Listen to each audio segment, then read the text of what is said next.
Halo teman-teman semuanya, di sini aku akan menjelaskan sedikit tentang anak kesulitan belajar.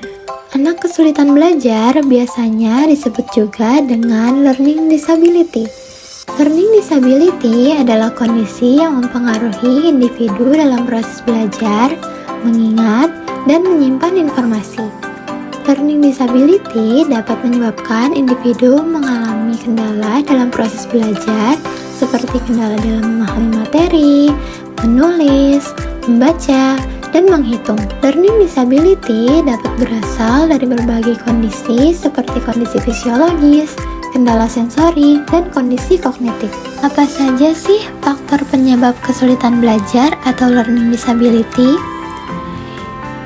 Yang pertama, ada faktor genetik. Yang kedua, gangguan semasa kehamilan, saat melahirkan, atau prematur. Yang ketiga, gangguan sistem saraf yang mempengaruhi cara otak menerima, memproses, menyimpan, dan merespon informasi. Yang keempat, faktor lingkungan dan malnutrisi.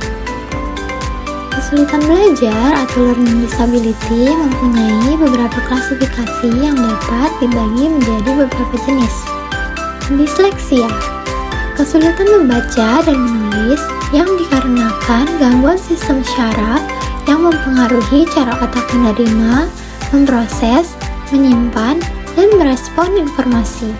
Disgrafia, kesulitan menulis yang dikarenakan gangguan sistem syaraf yang mempengaruhi cara otak menerima, memproses, menyimpan, dan merespon informasi. Disgrafia, kesulitan berhitung yang dikarenakan gangguan sistem syaraf yang mempengaruhi cara otak menerima, memproses, menyimpan, dan merespon informasi. Disfasia, kesulitan dalam mengolah informasi yang dapat terjadi dalam berbagai bentuk seperti dalam pengolahan suara, gambar, atau informasi lisan.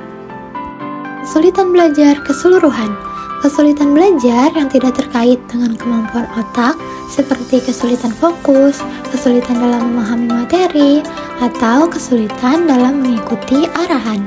Adapun karakteristik dari anak dengan kesulitan belajar atau learning disability. Yang pertama, terganggu dalam hubungan keruangan. Yang kedua, abnormalitas persepsi visual. Yang ketiga, kesulitan dalam bahasa dan membaca. Yang keempat, kesulitan mengenal dan memahami simbol. Yang kelima, gangguan penghayatan tubuh. Karakteristik learning disability juga bervariasi berdasarkan klasifikasinya. Anak dengan kesulitan belajar sebenarnya masih dapat belajar loh, seperti menulis, membaca, bahkan berhitung.